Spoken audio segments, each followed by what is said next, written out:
is pretty hard to believe that there was not a giant... That guy couldn't have been any closer. There's the console right there.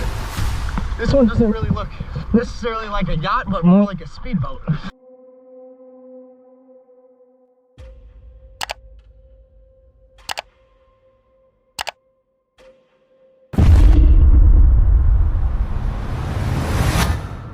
On June 16, 2025, along a quiet stretch of the Watauga River, Heidi from the YouTube channel Lil Red Heidi Hood begins another solo morning on the water. Known for documenting peaceful outdoor routines, fishing, camping, and time spent alone in nature, her channel usually moves at a calm, reflective pace. But this day starts differently. After hours without a single bite the day before, she returns to the river beside her cabin, determined to try again, unaware that patience, frustration, and uncertainty are about to shape the morning ahead. Wow. Wow, wow, wow. Beautiful.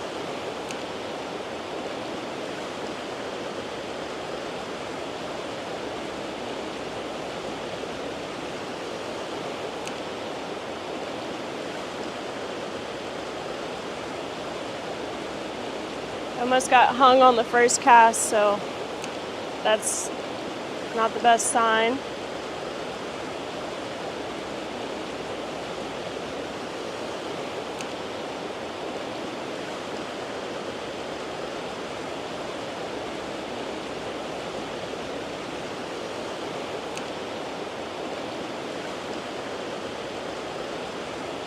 The river is calm but restless, flowing past the cabin in soft currents broken by small waterfalls and foaming pockets of white water.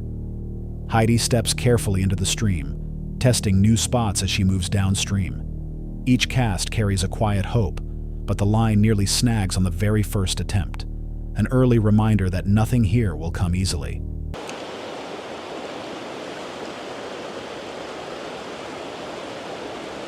So gorgeous. Kind of in a predicament. So you guys see the pool is right over there, and you can't really walk straight across it. These are some really fast moving rapids, and if you were to fish over here, like in this area, stand here, you can't really get a fish up the waterfall. I could fish here and potentially have the fish come down this waterfall and net it right here at this rock. It's kind of sketchy, but I'm gonna give it a try. If I was hitting a little rock there. All right, you guys. It is pretty hard to believe that there was not a giant trout in there, or any trout for that matter. I'm gonna keep on moving down the river till we find one. Massive boulders in the middle of the river. I'm actually standing on another one right here, and there is another gorgeous stretch right down there. This probably wasn't the best route to take. OMG. These rocks are really slippery. Ah, holy cow. Comment below if you guys know what kind of spider that is. That is so gnarly. All right, you guys, I have some pretty high hopes of this new spot here. She follows the river toward the falls, where bubbles rise constantly from the rocks below. Places like this should hold fish. They always do, at least in theory. But the water moves fast, and the terrain offers little forgiveness. The rocks are slick, the footing unstable, and every step demands attention. At one point, she pauses, noticing a large spider clinging to the stone nearby. Another small reminder that this environment belongs to more than just her. Gosh, that just actually scared me. I had my first real bite. Dang it, you guys. I was not ready for that. Okay, I need to regroup for a sec. That was ridiculous. That should have been a fish. That was my fault. I wasn't ready for it. And it honestly kind of scared me because I forgot what a real bite feels like. Okay, regroup.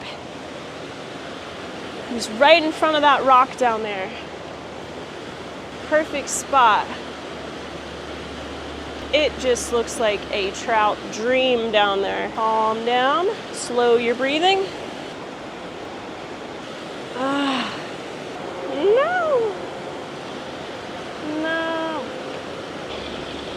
You guys have no idea how bad I want to catch a trout right now. Like, I don't care what size. I'm not trying to be negative because, I mean, I couldn't ask for a more beautiful place to fish, and I'm getting to fish and getting some sun, some fresh air. But boy, would I love to catch a fish. But, you know. All right, guys. I'm gonna move down. Just keep on moving down, I guess. Remain positive. As the morning stretches on, subtle signs of life begin to appear. Light taps on the line, small disturbances on the surface. Something is down there. When a stronger strike finally comes, it catches her off guard. The sudden pull startles her enough to lose the moment entirely. The silence that follows feels heavier than before. She regroups, slowing her breathing, reminding herself where she is. This section of the river is strictly catch and release. She isn't here to take anything, only to test herself against the water and the waiting unknown beneath it. Still, frustration creeps in. Determined, Heidi changes her approach, climbing onto a large boulder and lowering her lure beneath an overhanging rock where the current disappears into shadow. For a brief moment, she sees movement, a tail maybe, but it turns out to be nothing more than a tiny fish. The realization drains what little momentum remains. All right, this takes a lot of finesse, if I must say so myself. My goodness. This is gonna be difficult. Gotta figure out where to place it. Oh my gosh, I see it. A tail of a trout, you guys. There's a trout right below me. Wait a minute, that's not a trout. There's a fish that just swam out from underneath this rock, and it's only like 3 inches long. But then again, I would pretty much be happy with anything at this point. Uh-oh. Uh-oh, my tactic has gotten me. Oh, I got it loose.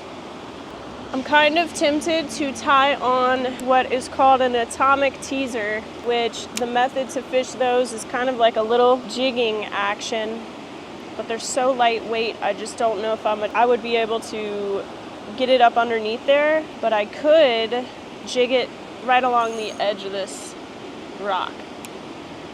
I'm kind of running out of hope, you guys. Eventually, she steps back from the river and returns to the cabin to rest, acknowledging that sometimes the challenge isn't the fish at all, but the persistence required to keep trying. Moments like these reveal how easily calm outdoor routines can turn mentally demanding.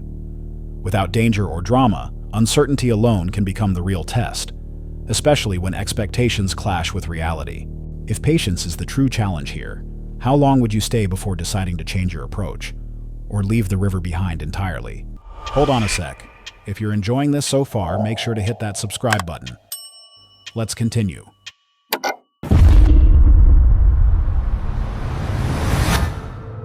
On October 26, 2023, Scott, the creator behind the YouTube channel Spearfishing, set out for what was meant to be a routine day of pier fishing. His channel is usually centered around casual shoreline fishing, marine life encounters, and educational moments from the water. But on this day, somewhere along a public pier, the focus quietly shifted. What began as a normal fishing session would soon turn into a tense and unpredictable encounter, one where the greatest danger didn't come from the ocean itself, but from a sudden human confrontation unfolding in real time. What do you guys have? We don't have our net with us, otherwise I'd help you. Oh man, this seems like now the kingfish, but we're trying to catch the blackfish with the jig. What pound test do you have on there? You might want to lock up. You know, we just like... What pound is on here? What's the leader? What's the mono? It's around 35. Lock it up. Lock it tight. This way. It's gonna go under the pier and you're gonna lose it. They're like... It's not a kingfish, you know? It's not. It's not a kingfish. What's that, mate? Sea kite? Bang! Is it big? I want to see it. Dude, it is huge. He's gotta be foul hooked, right? Yeah, he's... Yeah, I think he's hooked on the wing. Holy shit. How can he eat the jigs? He's foul hooked. He's foul hooked. Yeah, we use the jigs. Oh man. Oh yeah, then he hasn't. I can come to the beach. Yeah, find it from the beach. Maybe you can take the I can help you guys land it. I have a lot of experience. All right, cool, man. The biggest stinger I have ever seen. Yeah, that thing's big. Oh, man. Yeah, I can definitely help you guys land it, but You're gonna jump in the water with that? no, we're gonna beach it. Oh my god, he's fucking good. Yeah, I don't know how he's gaining on it, but yeah, it's you guys are probably not gonna land it, to be honest. It's like it's not gonna come up. But we cannot cut the line. Hooks is still on his body. You said 35 pound on the leader, right? Yeah, but the knots shouldn't be good. Oh, okay. I just use that, normally for the like. Jackson, you want to grab that line for me? Be careful, man. Jackson, it's 35. You want me to do that? Here. Stinger, eagle ray.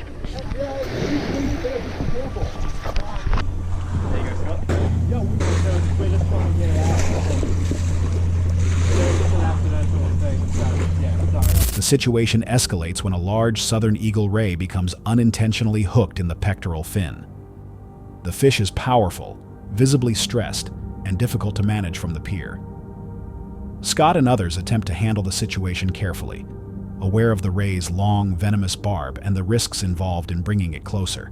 As they assess their next move, a woman enters the scene and steps directly into the water. You need to cut it. Right. No, we're gonna hey, watch out with that. Watch out with that barb. Well, just be. Hey, please get away from the stingray. Like I'm serious. Please get away from it. Okay. You won't bring it in with this. Yeah, we're gonna cut it, but please stay away from the ray.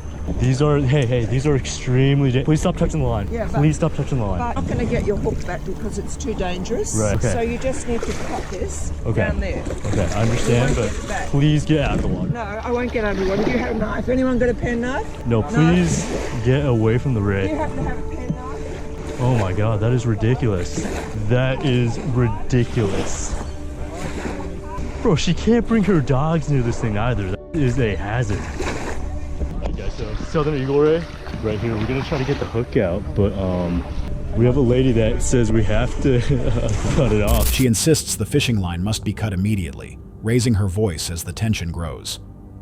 Despite warnings about the danger, she remains close to the ray, with her dogs moving through the same area. The situation becomes increasingly unstable, with conflicting instructions, raised voices, and no clear coordination. I got it. Ma'am, please get away from the ray. This line, hey, this line is about to snap off. Please stay away from the ray. I don't need to be told. Ma'am. That won't snap. You've got to cut. This will snap. This will snap. Please stay away from the ray. You just need to do nothing until your friend comes. Ridiculous. Actually ridiculous. I'm a marine biologist. You don't need to tell me about stuff. But you shouldn't, if the ranger catches you, it's $500. This is not illegal. What it is foul hooked on a jig, and it was a complete accident. You can't control what bites you over there. Guys, I'm sorry about that. That is ridiculous. That was not your fault. You foul hooked it. It happens. Sorry about that. No. That's not your guys' fault at all. Gee, that is ridiculous. I'm sorry you had to deal with that fault. It's an accident, shit happens. But that's a sick fish. That is so sick. And like that's a once in a lifetime. Hopefully you got good pictures. All right. Oh, my bad. It's not your fault at all. Keep enjoying the fishing. Don't let them ruin your vibe. That was an awesome fish. That was sick. Well, I have a lot of experience with those actually. Whoa. It's not illegal at all. Let me take that over back. All right, good luck, bud. Yeah, guys. Good luck. Have a good one. Adios. Scott tries to de-escalate, explaining the risks and urging everyone to keep their distance. The concern is no longer just about the fish, but about what could happen if the ray lashes out. With no signs of the situation calming down, Scott makes a difficult decision: to intentionally break the line, ending the encounter before it turns into something far worse. As the tension finally subsides, he reassures the anglers involved that the incident was an accident, not a wrongdoing, and that safety had to come first. The pier slowly returns to its usual rhythm, but the unease lingers. This moment highlights how quickly a routine outdoor activity can become dangerous when multiple people act without coordination. The ray itself was a known risk, but the lack of communication and escalating emotions created a far more unpredictable situation. In the end, the decision to disengage wasn't about winning an argument. It was about preventing serious harm. If a single encounter can shift from calm to chaos in minutes, it raises a question worth considering. When danger appears, is the real threat always the wildlife in front of us, or the human choices made under pressure? It was just after noon on September 1st, 2025, a holiday weekend on the Cumberland River. Bradley, creator of the YouTube channel Cast and Trail, was filming a routine river fishing trip. His channel focuses on real fishing days, drifting deep channels, and bait-based catfish fishing. The water was calm. The river was active. On holiday weekends, traffic becomes part of the risk. Afternoon, yeah, it's just after 12, so got out around 11, took 30 minutes to net some bait, 15-minute boat ride, just got the baits in the water. So it's gonna be a good day. Holiday weekend, so being a Friday, I expect a lot of people to be out. I mean, we've seen a little bit of traffic, but it hadn't been that crazy, thankfully. So with that said, baits are in the water. We're gonna run this stretch probably about half a mile. Yeah, it's probably about half a mile. And then we're gonna pull up and go somewhere else if we don't run into a bunch of them. I'd like to hook into one or two, and then I'd probably fish this stretch again or keep going, because it's possible, they're moving up river, down river along this channel ledge and run into some of them. So if we hit one or two, if we hit one, we're gonna keep going, because that tells me there's at least something in the area. That's a bait, baby. That right there, that's a bait. That is big old gizzard shad. Look at that thing. He's at least all of 12 inches or more. What's this thing say? Yeah, he's like 13 inches. That thing's huge. Hopefully he ain't no record, because I'm about to cut him up. All right, y'all. There we go. Big old gizzard shad head. That was like a 13-inch gizzard shad. Fat old thing. Probably over a pound, pound and a half. Floats, rattle, down to a 4-ounce dragging weight. This bad boy is gonna go to our right, which is the port side. And we'll slap a board on that thing and be good to go.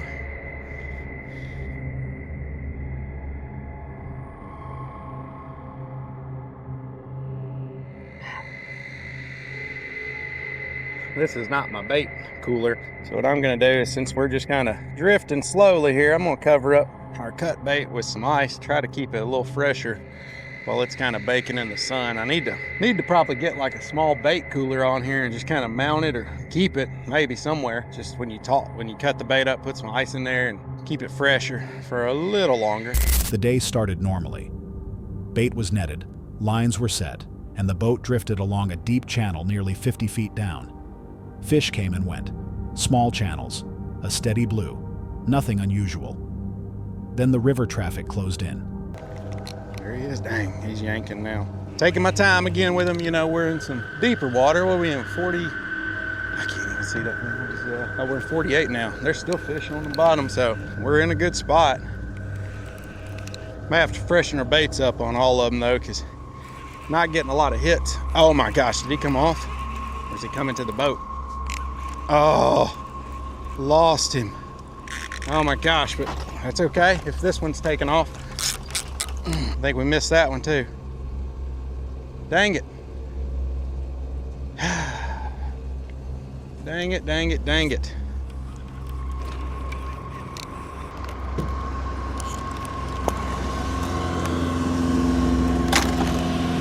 That guy couldn't have been any closer. Literally going over my board, almost. Like, what in the absolute hell is that? Some people should not have boats. Oh, that's a fish. Come on, out of there. Oh my God, I got it wedged in here a little odd. I didn't see the takedown. I don't know if you guys did or not, but hot dog, come on. I'm trying to keep him from going back behind that other one. He's still pulling. This feels decent.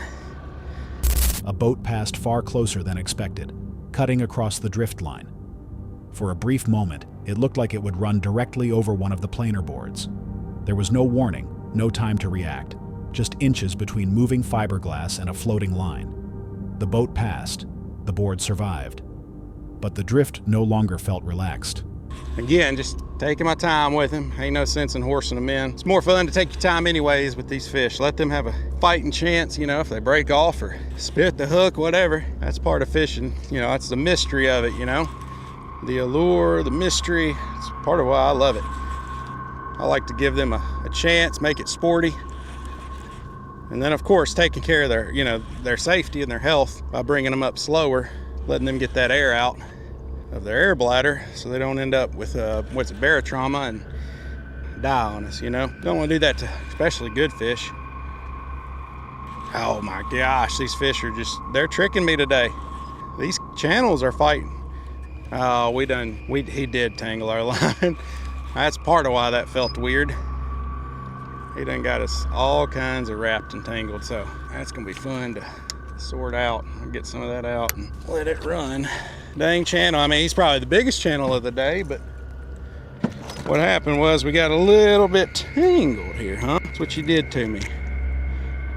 I gotta see if I can't undo this really quick, buddy, because gonna make getting you out a lot easier if I can figure out which way this line is twisted.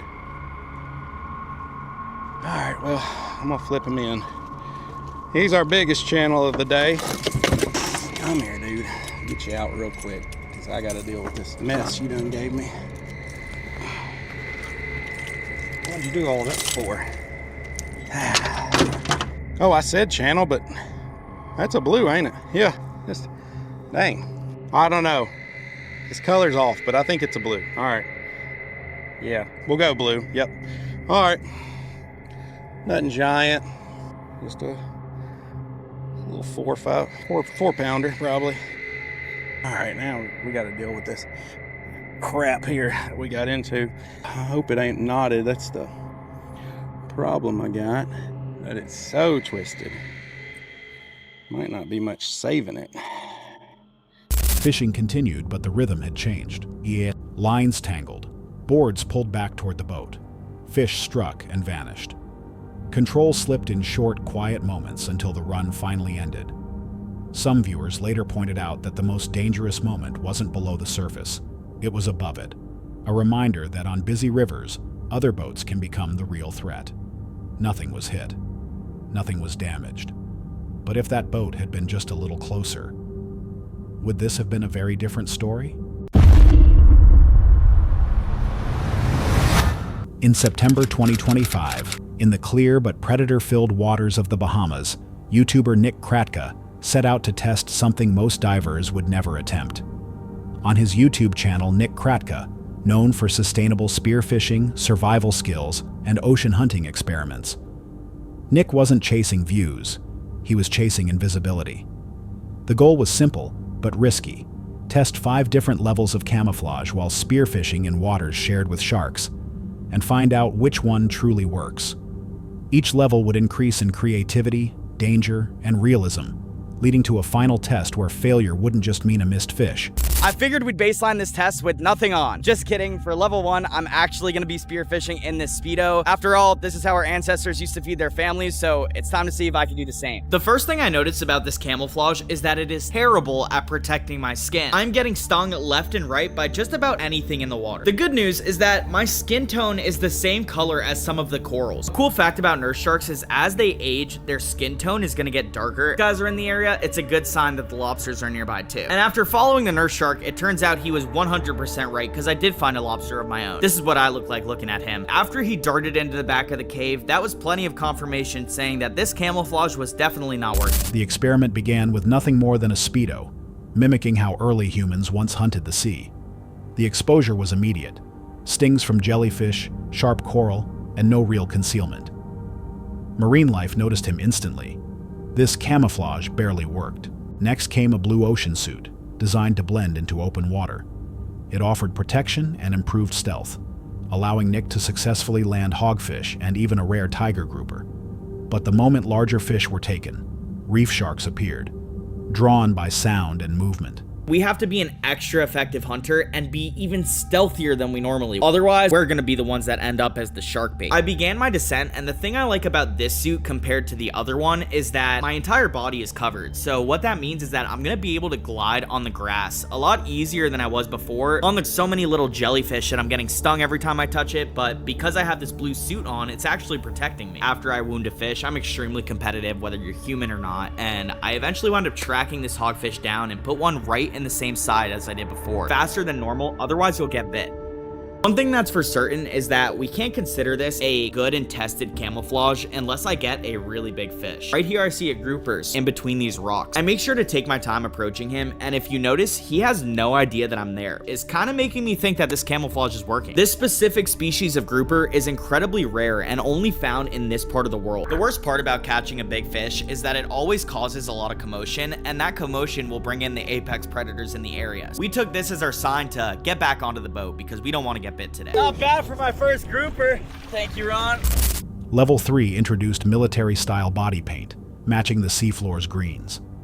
While effective at a distance, the paint faded underwater, and unprotected skin made close reef hunting painful and limiting. Was the fact that the green matched the sea floor perfectly. This would be amazing, except the bottom of the floor is covered in jellyfish larvae, so I'm not really able to just settle into the grass and really get comfortable there. Instead, I have to do this whack little hover, and if I don't wind up hovering, my entire body will get stung. It was finally time to start hunting and put this to the ultimate test. Remember, I'm not just testing this camouflage to see if it catches fish. I'm seeing if I'll survive in shark-infested waters. If this doesn't work, I'm literally gonna get eaten. That's not a joke, guys. Please like and subscribe. After enough swimming, I ran into a mutton snapper, and these are actually one of the smarter fish on the reef, and you could tell he's just slowly staying just out of range. I literally can't reach him. What that tells me is that he's able to see me, and this camouflage might not be the best. Just when I was starting to doubt level 3, I came across a pretty good sized hogfish. I'll admit it, hogfish are not the smartest fish in the ocean, okay? Most of the time you could sneak up on them without them really going too crazy. Didn't have a reaction at all. I mean, I put one right into his dome, and that's when he realized that I was there. After I hit him, he was trying to run into the reef, and it was kind of just keeping him on the end of my spear like a dog on a leash. All right, this isn't the worst camo in the world, I guess. Better than the Speedo. For level 4, Nick wrapped himself in a seaweed suit, floating naturally with the current. Fish approached without hesitation. The downside came fast. Extreme weight, exhaustion, and a near-drowning incident when the suit snagged on coral. Effective, but dangerous. See when I put on this suit. The first pro is that my body is covered in a thick silicone casting. For this reason, I don't really have to be concerned with any stinging cells in the ocean because none of them can actually touch my skin. One of the cons, on the other hand, is that with all of this seaweed kind of free floating around me, every once in a while it would appear into my vision really sporadically, and this would be kind of disorienting because it would come out of nowhere. And then there was the biggest con of all. Something I did not account for is that this suit has very negative buoyancy. I'm slowly sinking while I'm in the water. Right at the bottom of this coral head is a hogfish. I do a really good job line of sighting it. To line of sight something means to sneak up on it at an angle that they're not able to see you. Because this coral head is in between me and the hogfish, he has no idea that I'm here, and I'm able to put my spear right in the top of his head, and luckily it was a great shot. Looking back on this video though, I can't help but notice my demeanor. Usually I'm so stoked after catching a fish. I'm literally just dead as I'm holding that one up. Let's go, baby. Oh, there's got it done. This suit works. Say what you want. The fish don't see me. The final level was a custom coral suit, hyper-realistic and fully protective. Fish no longer fled. Instead, they drifted closer, curious. Even in the presence of large predators, the suit allowed Nick to hunt efficiently with minimal disturbance. To test its limits, a dummy wearing the coral suit was lowered into shark-filled water.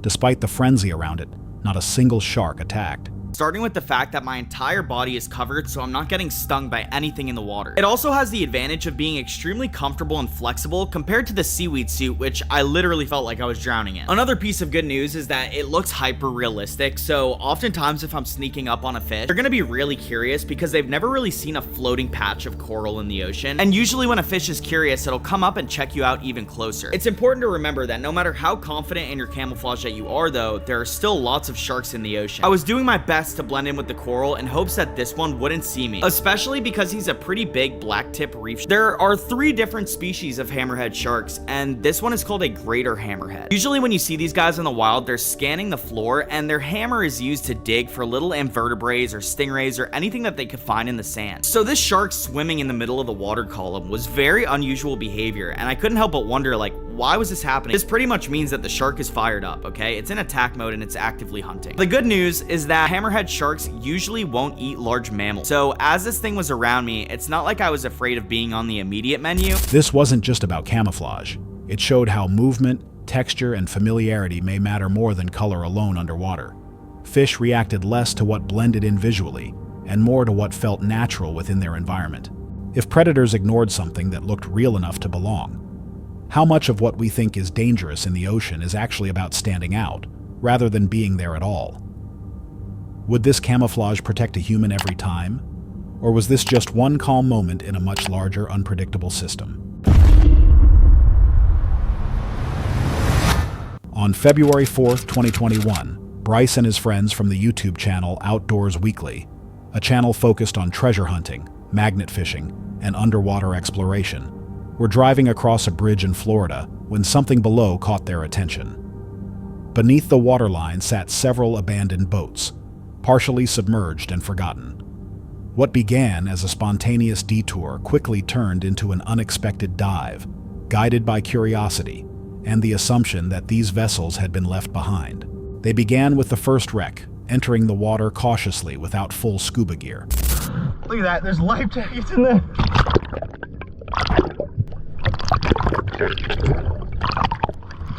There's a console right there. This one doesn't really look necessarily like a yacht, but more like a speedboat type thing. They would like sleep in that compartment right there. Dang, bro, it's a whole yacht.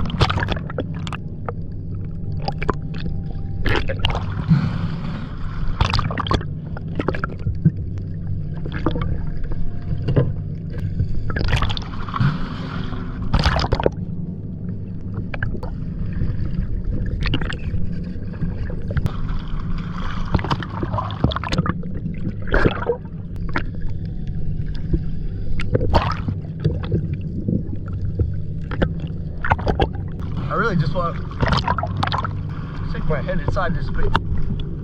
Let's see.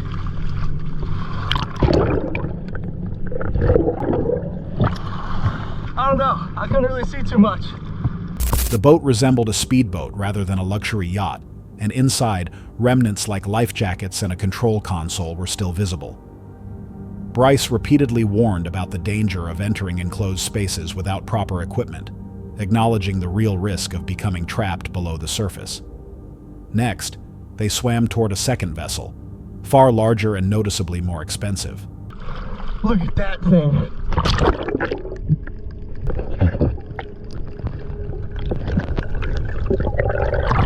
Like, look at that. That boat is massive. Massive. This boat is recently sunk. It has not been down there for that long at all. There's not even barnacles on this one. We are on the boat. This is where there's the cabinet. Dude, that's not a cabinet, that's a door. That's a freaking door to the outside.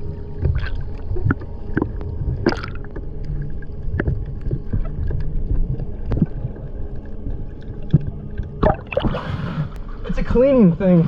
This is like a scuba diving jungle gym.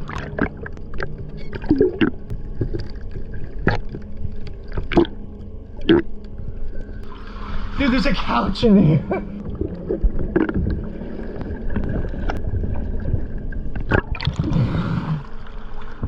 That looks like the engine room.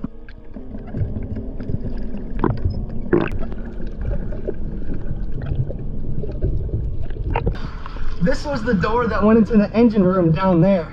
So there's stairs right here that go down there. That's the console right here.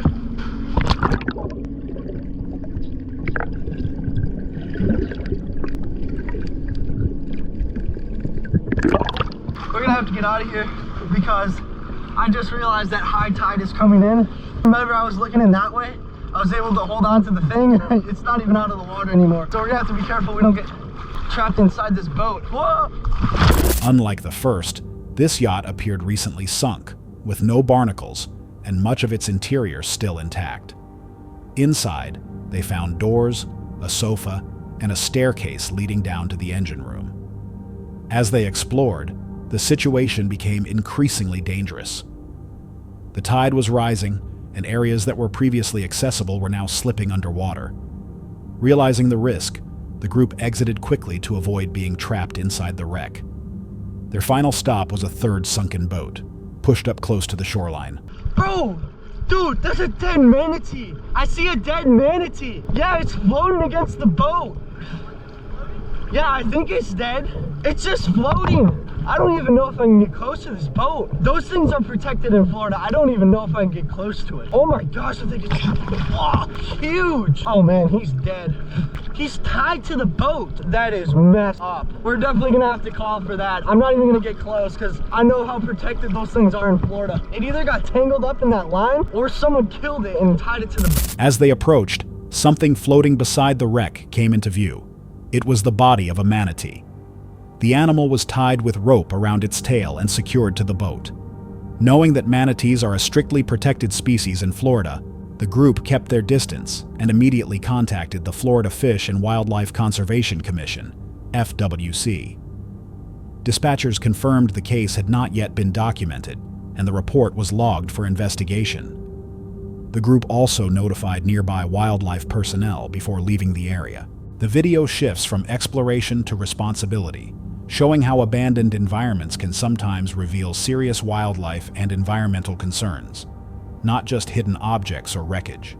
Was the manatee's death the result of deliberate harm or something else entirely? And how many abandoned sites hide stories that have yet to be uncovered? March 17, 2024. On the Queensland coast of Australia, Brody, creator of the YouTube channel YBS Youngbloods, a channel dedicated to ocean living, fishing, and self-sufficient adventure, launches his jet ski into water so clear it barely looks real. He's out here to camp, explore, and live off the ocean for several days.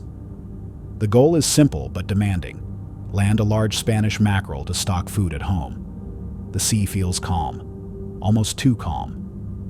Beneath the glassy surface, giant rays drift silently past, a reminder that this place is alive and unpredictable. Look at that! Big Bommy.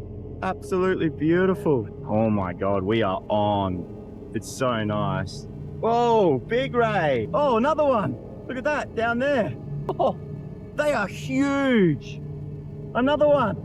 Hello, fellas.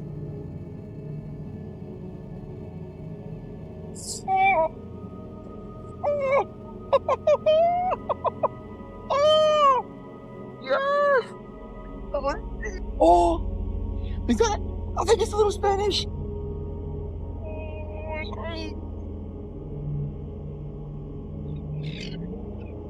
Oh, look at all the bait. It is!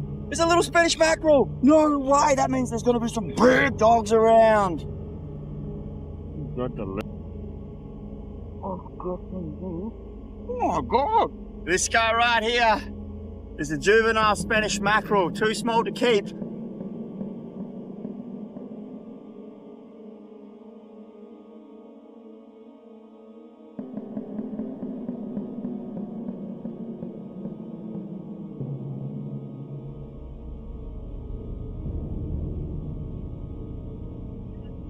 Right?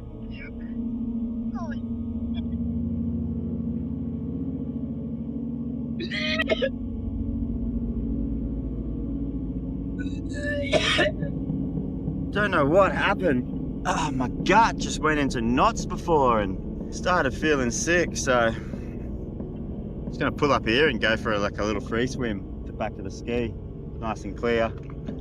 I have no idea why I'm so sick, but I've been spewing all afternoon. I just checked the weather and they're forecasting a cyclone to form over the next couple of days, which is going to bring insanely good weather before, but during, I have no idea. So fingers crossed it doesn't come past, but do not click off this video because I feel like this is just about to get insane. And I'll see you guys tomorrow. Brody's first success is modest, a juvenile Spanish mackerel, released immediately for being undersized. It's a sign the bigger fish might be close. But something isn't right. He suddenly feels nauseous and exhausted, forcing him to stop and rest. Soon after, weather reports confirm a cyclone is forming offshore. The drift goes for probably half a kilometer, from 20 all the way down to, I was in 50 then. Big drop off.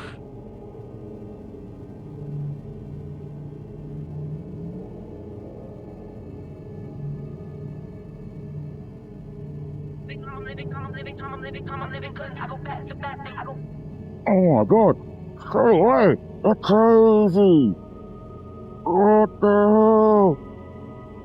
It's a big fish, man. It's not ready for that. This is gonna be the first fish on this setup. Please can't, please. Oh, come on. I see colour. What do we have? Oh, yes! Oh! You're kidding me! Oh! Oh! Oh! Oh, just deal with this guy quickly and humanely and give you guys a look. There you have it! A beautiful big Rankin cod. Absolutely delicious. As the pressure drops, the ocean changes. Sharks begin appearing in numbers, making solo diving risky. Still, Brody presses on, catching a solid Rankin cod for food. Proof the sea is feeding hard ahead of the storm. Then it happens. Like a speed run challenge against the cyclone to catch big mackie. I'm in 20 meters of water right now, heaps of bait in this area. The thing is, cyclones coming down the coast like this, fish are normally really hungry. They know it. They feed just before the rain shuts them down, the wind and all that, and they go hide just like us humans. So there's a high chance that I'll come across a big school of hungry mackies. Oh, I just seen it. This is the giant mackie I've been after. Look at the size of this thing. No!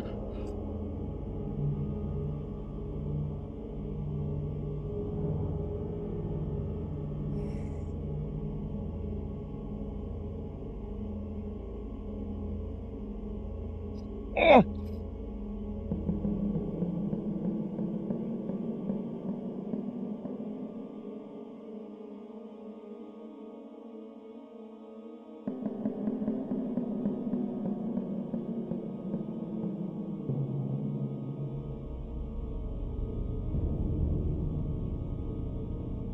Yes!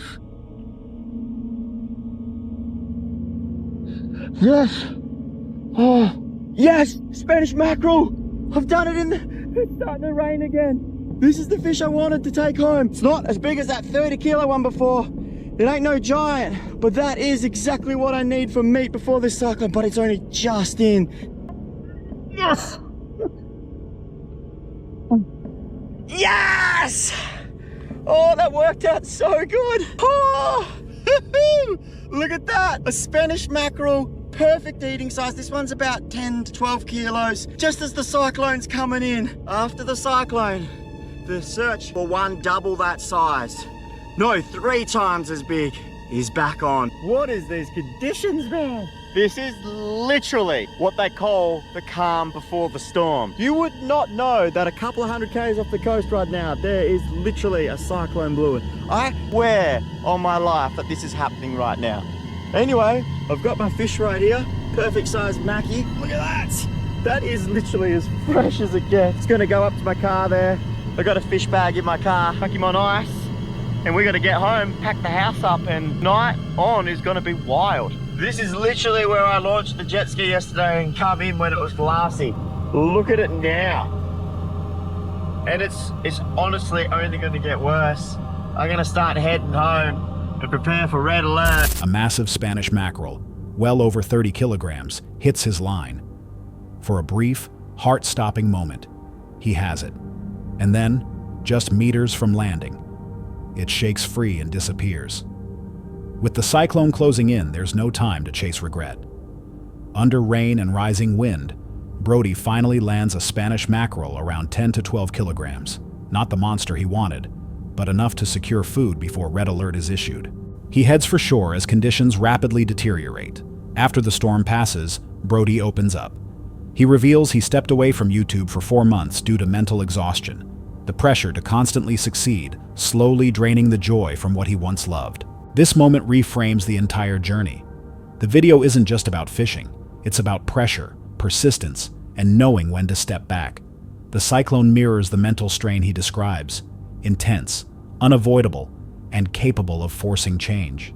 After the storm, Brody returns to the water, clear-headed and determined. This time, he hooks a true monster. The fight is brutal. The fish is too large for storage, forcing him to grab its tail by hand and haul it onto the jet ski. He succeeds, not through luck, but patience and intention. So here's the question. Was the real win landing the fish, or just getting back out there and feeling like himself again? That's all for tonight's video. Which encounter gave you chills? Let us know in the comments below. Got your own experience? We want to hear it. And whatever you do, don't miss what's coming next.